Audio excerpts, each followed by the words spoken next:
Hello guys, एक बार फिर आपका हमारे यूट्यूब चैनल ड्रीम्स मेकर में बहुत बहुत स्वागत है। तो चलिए, हमारे संविधान की इस सीरीज़ में अगला टॉपिक हम शुरू करने जा रहे हैं। पिछले हम 4 लेक्चर इसके ले चुके हैं। तो आज ये हमारा अगला टॉपिक है the salient features of Indian constitution, भारतीय संविधान की कुछ प्रमुख विशेषताएं। तो इसके बारे में आज हम जानते हैं। छोटा सा टॉपिक है, इसको हम कंप्लीट करते हैं थोड़े से टाइम के साथ। चलिए तो शुरू करते हैं, लेकिन शुरू करने से पहले चैनल को लाइक, सब्सक्राइब और कमेंट करिए और शेयर भी कर दीजिए। चलिए तो स्टार्ट करते हैं। देखिए, तो भारतीय संविधान की विशेषता के बारे में अगर हम बात करें तो इंडिया के कॉन्स्टिट्यूशन के अगर आप देखेंगे कि भारत का संविधान जो है वो पूरे विश्व में सबसे बड़ा है। The largest constitution of the world, पूरे विश्व का सबसे बड़ा संविधान है भारत का। और भारत का संविधान जो है वो रिटिन फॉर्म में है, लिखा हुआ है, रिटिन है। जैसे कि इंडिया का भी रिटिन है, अमेरिका यानी कि यूएसए का भी रिटिन है। लेकिन एक क्वेश्चन पूछा जाता है कि आज भी ऐसा कौन सा देश है, ऐसी कौन सी कंट्री है जिसका संविधान आज भी रिटिन नहीं है। तो अगर आप उसको देखेंगे जो नॉट रिटिन यानी कि आज भी लिखित नहीं है, तो वो है ब्रिटेन। तो ब्रिटेन का कॉन्स्टिट्यूशन आज भी वहां पे लिखित नहीं है, क्योंकि वहां पे रूल ऑफ क्राउन, ताज का शासन चलता है, यानी कि सम्राट का शासन वहां पे आज भी चलता है। तो भारत का संविधान एक लिखित संविधान है, रिटिन है, और सबसे लंबा, सबसे विस्तृत संविधान है। देखिए, और विशेषता क्या है भारतीय संविधान की, इंडियन कॉन्स्टिट्यूशन की, इंडियन कॉन्स्टिट्यूशन जो है वो फ्लेक्सिबल है। फ्लेक्सिबल है यानी कि लचीला। It is neither hard nor soft.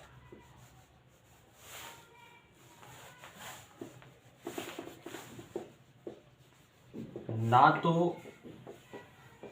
कठोर है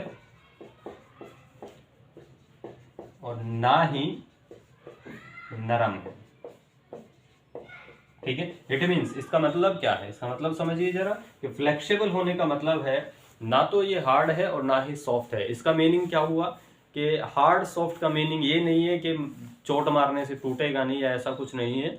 कि हार्ड का मतलब यहाँ पे ये है कि इतना सॉफ्ट भी नहीं है कि किसी तरह के जो कानून भारतीय संविधान में जो लागू किए गए हैं या जो चीजें रूल रेगुलेशंस जो बनाए जाते हैं, तो वो इतना नरम भी नहीं है, ठीक है, कि किसी भी तरह की एक्टिविटीज को सहन करे या बर्दाश्त करे। ठीक है, तो उनके लिए कुछ कानून जो है वो कठोर रूप से भी बनाए गए हैं, कुछ ठोस कानून बना रखे हैं, लेकिन इतना भी हार्ड नहीं है कि जिससे सोशल वेलफेयर के जो वर्क हैं या सोशलिज्म में या समाजवाद के रूप को किसी तरह से हानि पहुंचाए। ठीक है, तो अगर फ्लेक्सिबिलिटी इसके अंदर है कि according to the condition it will be change.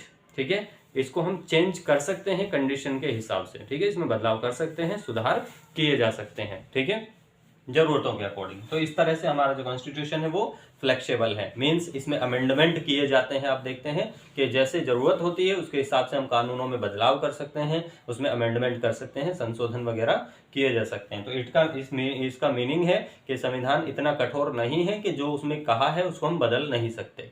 ठीक है, चलिए, तो ये इसकी एक विशेषता रही है।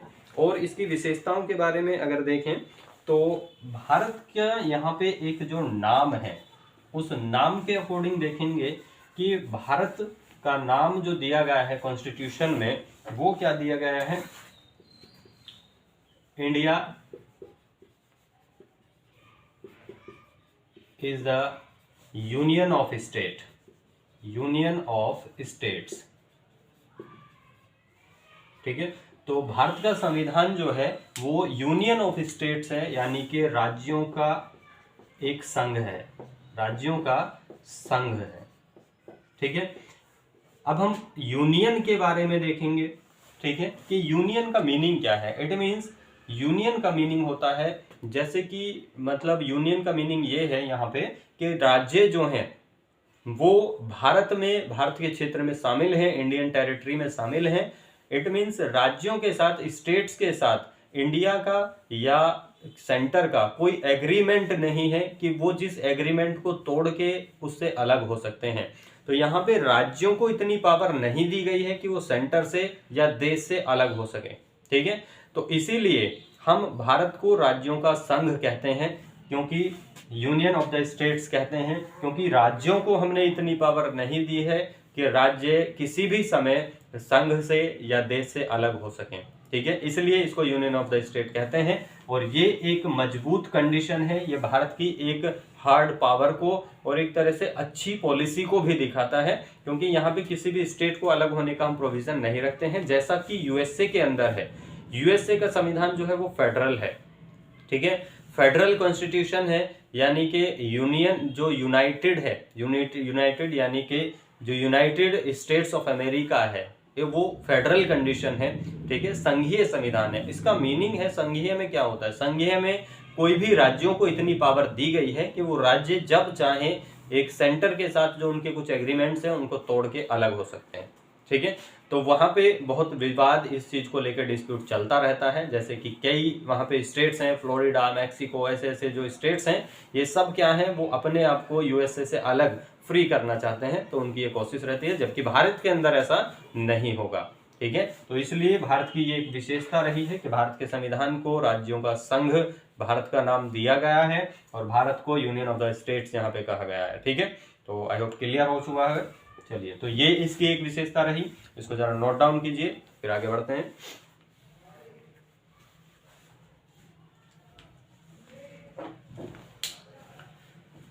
चलिए,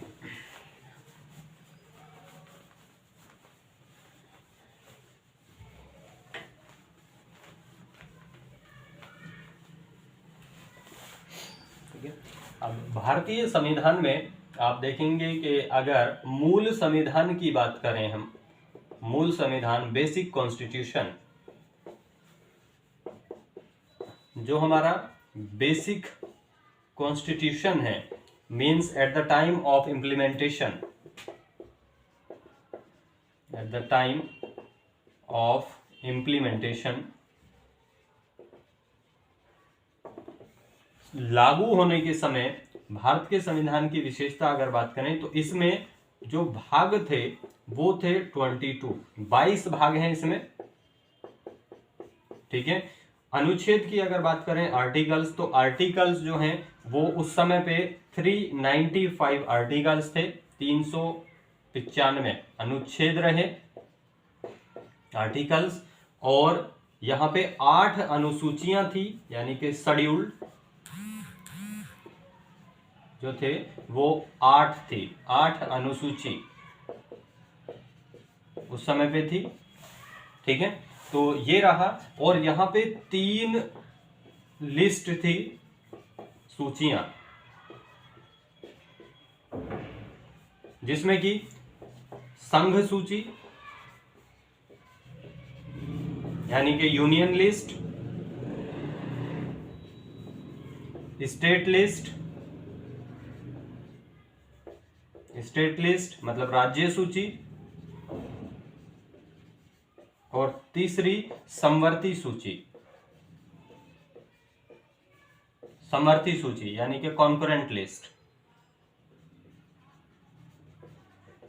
तो ये 3 सूचियां थी। ठीक है, तो ये सब भारतीय संविधान में दिया हुआ है, ये भारतीय संविधान की विशेषता रही है। ठीक है, और इसकी विशेषताओं के बारे में हम जानेंगे। इसका जो हम प्रिएम्बल है, प्रिएम्बल यानी कि प्रस्तावना, तो जब उसको हम पढ़ेंगे प्रिएम्बल को, तो हम जानेंगे कि संविधान की एक विशेषता क्या रही है, या भारत के संविधान में क्या क्या चीजें शामिल हैं, जिससे हमें पूरे इंडियन कॉन्स्टिट्यूशन का एक स्ट्रक्चर और उसकी एक जो स्पेशलिटी है, विशेषता, वो हमें सारी पता लगती है। किससे? प्रस्तावना से। ठीक है, क्योंकि प्रस्तावना संविधान का एक ऐसा भाग है जिसके अंदर हमें संविधान की झलक दिखाई देती है। इट मीन्स हमें पूरे संविधान का एक स्ट्रक्चर, उसका एक प्रारूप क्या है और उसको बनाने का मेन पर्पज क्या रहा है, तो वो सब हमें प्रस्तावना से क्लियर होता है। ठीक है, तो और सारी विशेषताओं को हम इसमें जानेंगे प्रेम्बल में, जैसे कि भारतीय संविधान एक धर्मनिरपेक्ष है, गणतंत्र है यानी कि रिपब्लिक है, सेक्युलर है, और क्या क्या चीजें भारत के कॉन्स्टिट्यूशन में, तो वो भी एक तरह से इंडियन कॉन्स्टिट्यूशन की विशेषता ही रही है। ठीक है, तो उनके बारे में हम प्रेम्बल को जब पढ़ेंगे तो उसमें डीपली हम जाके आपको समझाने की कोशिश करेंगे एक एक वर्ड को, कि उसके अंदर भारत के संविधान की क्या क्या विशेषताएं दिखाई देती हैं। ठीक है, तो चलिए ये हमारा इतना हो गया, ये विशेषताएं हो गई हैं। अभी हम समझते हैं कि भारत का जो संविधान है उसको एक आप देखेंगे कि उधार का संविधान भी कहा जाता है, मतलब बोरोड कॉन्स्टिट्यूशन। तो ऐसा क्यों कहा जाता है, उधार का संविधान क्यों कहा जाता है, मतलब भारतीय संविधान दूसरे देशों से उधार लिया गया है या दूसरे देशों के काफी सारी चीजें भारतीय संविधान में कॉपी की गई हैं, उनको एज इट इज रख लिया गया है। तो ऐसा बोलने का क्या अभिप्राय है या क्या मेन मोटिव होता है। ठीक है, तो भारतीय संविधान को बोरोड कॉन्स्टिट्यूशन कहा गया है, बोरोड कॉन्स्टिट्यूशन या उधार का संविधान, उधार का संविधान, या हिंदी में इसको चेपी संविधान भी बोल देते हैं, चेपी संविधान। ठीक है, मतलब कॉपीड। ठीक है, कि हमने कॉपी किया है और कॉपी करके उसको एज इट इज हमने भारत के संविधान में चिपका दिया, उसको चेप दिया है। ठीक है, तो इसलिए चेपी संविधान या उधार का संविधान कहा जाता है। अब ऐसा क्यों कहा जाता है, जैसा कि पिछले लेक्चर में भी आपको बताया था कि भारतीय संविधान जो है वो लगभग 60 कंट्रीज, अराउंड 60 कंट्रीज को छान के बनाया गया है। 60 कंट्रीज से लगभग हमने सारी चीजें जो इंडियन कॉन्स्टिट्यूशन में जो प्रावधान प्रोविजंस हैं उनको लगभग 60 देशों से हमने लिया है। ठीक है, तो अब हम कुछ इंपोर्टेंट कंट्रीज के बारे में हम जानेंगे कि भारत के संविधान में, इंडियन कॉन्स्टिट्यूशन में जो कुछ इंपोर्टेंट प्रोविजंस हैं, प्रावधान हैं, उनको कौन कौन से देशों से लिया गया है और उनका क्या महत्व है। ठीक है, तो चलिए हम जानते हैं, आगे बढ़ते हैं।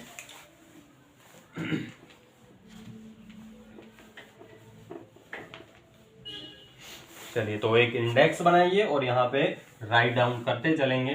तो एक साइड में हम लिखेंगे प्रोविजन, प्रोविजन मतलब प्रावधान, और दूसरी तरफ हम लिखेंगे देश, कंट्री, मतलब किस कंट्री से हमने बोरो किया है। ठीक है, तो इसमें हम जो है देखते हैं एक एक चीजों को। तो जैसा कि इसमें पहला अगर हम देखें तो पार्लियामेंट,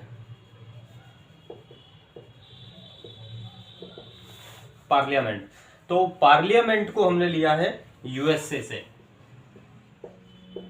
जो भारत की जो पार्लियामेंट है वो यूएसए के बेस पे है, लेकिन पार्लियामेंट्री सिस्टम, पार्लियामेंट्री सिस्टम जो है वो भारत में ब्रिटेन के अकॉर्डिंग है, यूके। ठीक है, मतलब पार्लियामेंट का जो प्रोविजन है, संसद जो लिया गया है, वो संसद हमने यूएसए के बेस पे लिया है, लेकिन उसको चलाने का जो सिस्टम है, पार्लियामेंट्री सिस्टम, वो लिया गया है यूके से। ठीक है, जैसे कि बाइकैमरल होना, भारत के अंदर जो पार्लियामेंट्री सिस्टम है बाइकैमरल है। ठीक है, लोकसभा, विधानसभा, ये सब होते हैं। तो यूके के अंदर भी सेम यही चीजें होती हैं, अपर हाउस, लोअर हाउस। ठीक है, अब पार्लियामेंट्री सिस्टम, उसके बाद फंडामेंटल राइट्स, फंडामेंटल राइट्स ये भी यूएसए से लिया गया है। ठीक है, और इसके बाद जुडिशियल रिव्यू,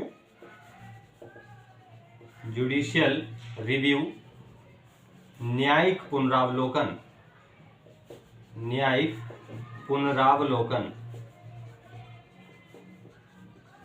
ये भी यूएसए से लिया गया है।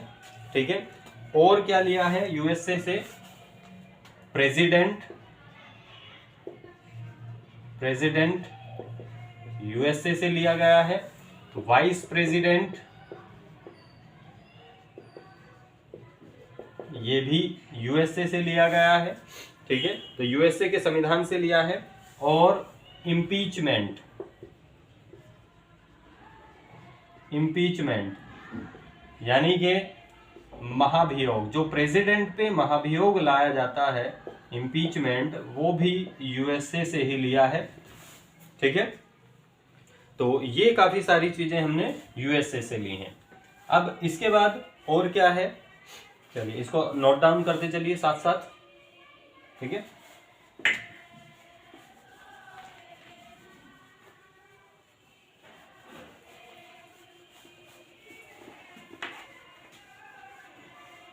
तो ये सब हमने यूएसए से लिया।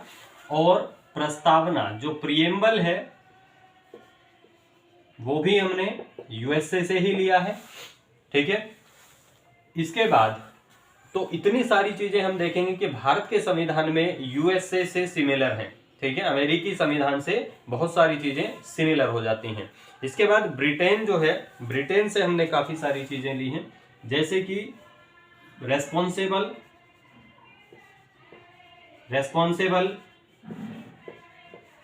For the parliament of Lok Sabha, Lok Sabha का संसद के प्रति, लोकसभा का संसद के प्रति उत्तरदायी होना। ठीक है, तो ये हमने लिया है यूके से या ब्रिटेन से, बोल सकते हैं ब्रिटेन या यूके, यूनाइटेड किंगडम से। ठीक है, और क्या क्या लिया है, संसदीय शासन प्रणाली यानी कि पार्लियामेंट्री सिस्टम, वो आपको पीछे मैंने बता दिया। और क्या लिया गया है यहां से, प्रधानमंत्री का पद यानी कि पीएम, प्राइम मिनिस्टर। तो प्राइम मिनिस्टर जो है वो अकॉर्डिंग टू यूके, उत्तर, ये जो हमारा यूनाइटेड किंगडम है, यूनाइटेड किंगडम के अकॉर्डिंग प्राइम मिनिस्टर की पोस्ट ली गई है वहीं से। ठीक है, और क्या लिया गया है, लोकपाल, ये भी यूके से लिया गया है, लोकपाल बिल। और सिंगल सिटीजनशिप, जो इंडिया में सिंगल सिटीजनशिप है, वो भी यूके से ली गई है। ठीक है, तो ये सब सारी चीजें कहां से, यूके से ली गई हैं। ठीक है, इसके बाद और बहुत सारी चीजें हैं, जैसे कि अलग अलग कंट्रीज से, जैसे इमरजेंसी हमने जर्मनी से लिया है, लीगल वर्ड्स जापान से लिया है। ठीक है, इमरजेंसी यानी कि आपातकाल हमने जर्मनी से लिया, लीगल वर्ड्स यानी कि कानूनी शब्दावली, ये लिया है जापान से। ठीक है, इसके बाद जो कुछ चीजें, जैसे कि जो हमारा कॉन्करेंट लिस्ट ये लिया है ऑस्ट्रेलिया से। ठीक है, चलिए और देखते हैं आगे।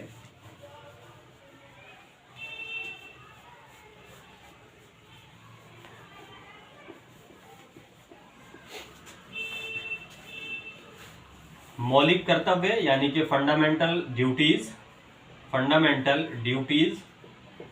मौलिक कर्तव्य यूएसएसआर से लिए गए हैं, सोवियत रसिया से। ठीक है, और इसके बाद जो संघीय शासन प्रणाली, फेडरल रूल सिस्टम, जो संघीय शासन प्रणाली है वो ली गई है कनाडा से। ठीक है, अमेंडमेंट सिस्टम, संशोधन की जो प्रक्रिया है वो ली गई है, अमेंडमेंट करना, साउथ अफ्रीका। ठीक है, यानी कि दक्षिण अफ्रीका से संघीय संशोधन प्रणाली जो है वो दक्षिण अफ्रीका से ली गई है। ठीक है, और नीति निर्देशक तत्व यानी कि डायरेक्टिव प्रिंसिपल्स ऑफ स्टेट, राज्य के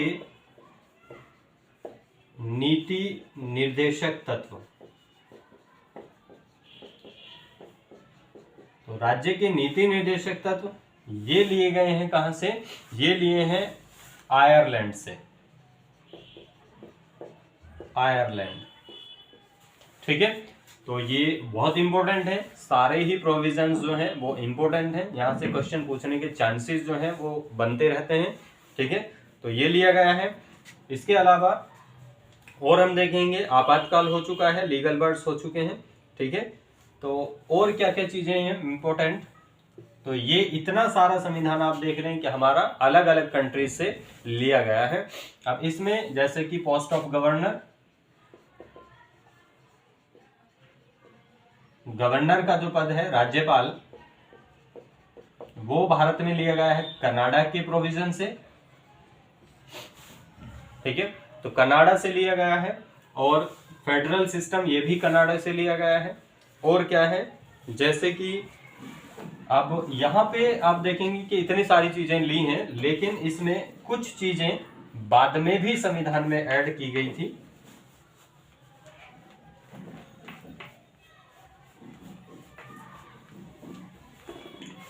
रिपब्लिक, रिपब्लिक यानी कि गणतंत्र, तो ये लिया गया है फ्रांस से। रिपब्लिक का जो प्रोविजन है वो फ्रांस से लिया गया है। और इसमें जो बाद में हमने, आप देखेंगे सेक्युलरिज्म, धर्मनिरपेक्षता और संप्रभु, सॉवर्निटी, संप्रभुता और अखंडता यानी कि इंटीग्रिटी। ठीक है, यानी कि धर्मनिरपेक्ष, संप्रभुता और अखंडता, ये तीनों वर्ड्स जो हैं ये लिए गए हैं फ्रेंच रिवॉल्यूशन से। फ्रेंच रिवॉल्यूशन यानी कि फ्रांस की क्रांति से, फ्रांसीसी क्रांति। तो फ्रेंच रिवॉल्यूशन से ये तीनों वर्ड लिए गए हैं। इनको बाद में हमने अपनी प्रियम्बल के अंदर इंक्लूड किया। और ये कब लिए गए थे? 42nd amendment 1942, 1976। 42वें संविधान संशोधन 1976 के द्वारा, 42nd अमेंडमेंट 1976 के द्वारा हमने इन वर्ड्स को बाद में जोड़ा है। ठीक है, और कुछ चीजें जो भारत की ही देन है, जैसे कि जीरो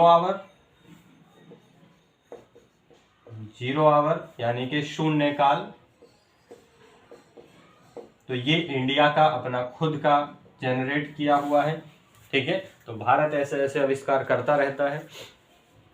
चलिए, तो ये हमारे संविधान की कुछ विशेषताएं रही। और भारत के संविधान में जो पूरी दुनिया भर के संविधान को छान के जो निकाला गया और भारत के संविधान में शामिल किया गया, तो ये उसके लिए कुछ प्रावधान रहे, प्रोविजंस रहे।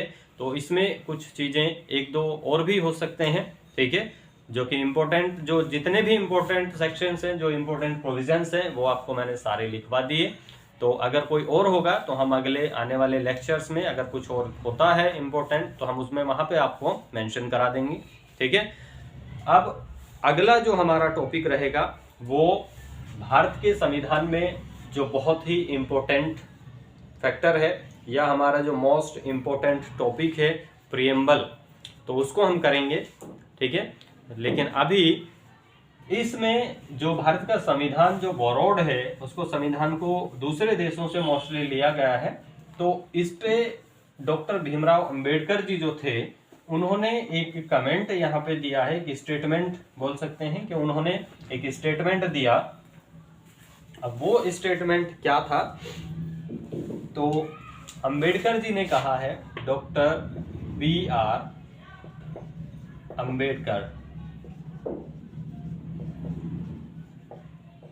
अंबेडकर्स स्टेटमेंट।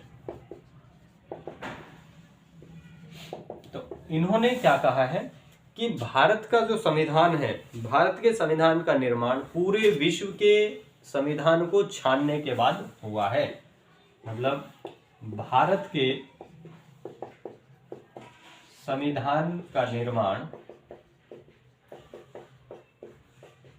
विश्व के संविधान को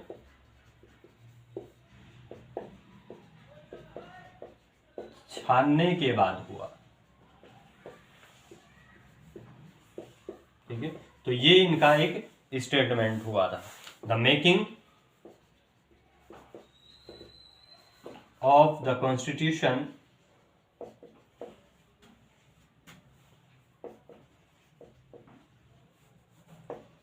was completed after the survey of the constitution of all over the world। तो ये इनका एक स्टेटमेंट रहा। The making of the constitution of India was completed of the survey of the constitution after